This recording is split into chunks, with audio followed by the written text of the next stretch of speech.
എന്ന് പറഞ്ഞാലേ സ്പോർട്സ് മോഡാണ്. അതൊന്നും വേണ്ട. അല്ല, ഞാൻ പറയട്ടെ, അതിന് വേറെ ഇതും കൂടെ ഉണ്ട്, സീക്വൻഷ്യൽ ഗിയർ ഷിഫ്റ്റ് എന്നും പറയും. ഇവിടെ ഒരു പ്ലസും മൈനസും ഉണ്ട് സ്റ്റിയറിംഗിൽ, കണ്ട ഒരു മൈനസ്, ഇവിടെ ഒരു പ്ലസും ഉണ്ട്, കണ്ട. ആ എസ് മോഡിൽ ഇട്ടാലും നമുക്ക് അത് വെച്ച് ഗിയറിനെ മൈനസ് ചെയ്യാം.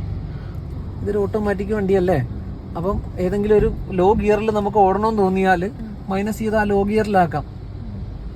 ഓക്കെ, ഡ്രൈവിൽ കിടന്നാലും ആ പ്ലസും മൈനസും ഉപയോഗിച്ച് നമുക്ക് കുറയ്ക്കുകയും കൂട്ടുകയും ചെയ്യാം. ഈ സ്പോർട്സ് മോഡിൽ ആക്സസ് ചെയ്യാം. അത് പാഡിൽ ഷിഫ്റ്റേഴ്സ് എന്നാണ് ഇതിന്റെ പേര്.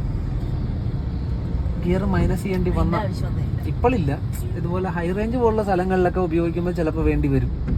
പിന്നെ കുറച്ചുകൂടി എക്സ്പീരിയൻസ് ആയി കഴിയുമ്പോഴത്തേക്ക് ക്വിക്കായിട്ട് വണ്ടി ഒന്ന് റെസ്പോണ്ട് ചെയ്യേണ്ടി വരുമെന്ന് തോന്നും. എങ്ങനെ ഓവർടേക്ക് ചെയ്യാനൊക്കെ ശ്രമിക്കുമ്പോൾ പെട്ടെന്നൊരു പിക്കപ്പ് എടുത്ത് കയറി പോകണമെന്ന് തോന്നും. അപ്പൊ ഈ മൈനസ് ഗിയർ ഉപകാരപ്പെടും. മൈനസ് ചെയ്തിട്ട് ലോ ഗിയറിൽ ആകുമ്പോൾ ഇനീഷ്യൽ പുള്ളിങ് കൂടുതൽ കിട്ടും വണ്ടിക്ക്. അപ്പൊ പെട്ടെന്ന് കാല് കൊടുത്ത് കയറി പോകാൻ പറ്റും നമുക്ക് ആക്സിലേറ്റർ കൊടുത്ത്. വണ്ടിക്ക് പവർ കിട്ടും. കുറഞ്ഞ ഗിയറിൽ നല്ല ടോർക്കുള്ള ഗിയർ കിട്ടും. മനസ്സിലായിട്ടില്ല. ഇല്ല സംഭവം ഒന്ന് വ്യക്തമായിട്ട് പറഞ്ഞു. ഇപ്പൊ വേഗതയിൽ ഓടുമ്പോളേ ഒരാളെ ഓവർടേക്ക് ചെയ്യാൻ ശ്രമിക്കുന്നു, നമുക്ക് ഒറ്റ ടേക്കിൽ ഓടി വന്ന് ഓവർടേക്ക് ചെയ്യാൻ പറ്റിയെന്ന് വരില്ല എല്ലായിടത്തും. ചിലപ്പോൾ അയാളുടെ പിന്നിലൊന്ന് സ്ലോ ചെയ്തിട്ട് പിന്നെ കയറേണ്ടി വരും. അപ്പൊ അങ്ങനെ കയറുമ്പോ നമ്മൾ ചിലപ്പോൾ ടോപ്പ് ഗിയറിലായിരിക്കും ഓടി വരുന്നത്, 5ാമത്തെ ഗിയറിലായിരിക്കും ഈ വണ്ടി. ഓക്കെ, അപ്പൊ 5ാമത്തെ ഗിയറിൽ വേഗതയാ ഉള്ളത്, ടോർക്ക് കുറവായിരിക്കും വണ്ടിക്ക്.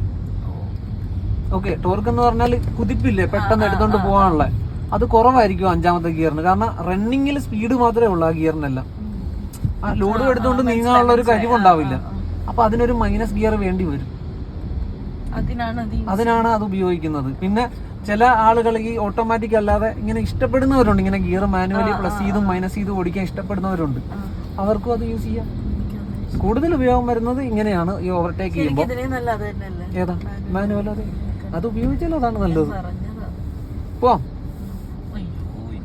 എന്ത് ചെയ്യണം?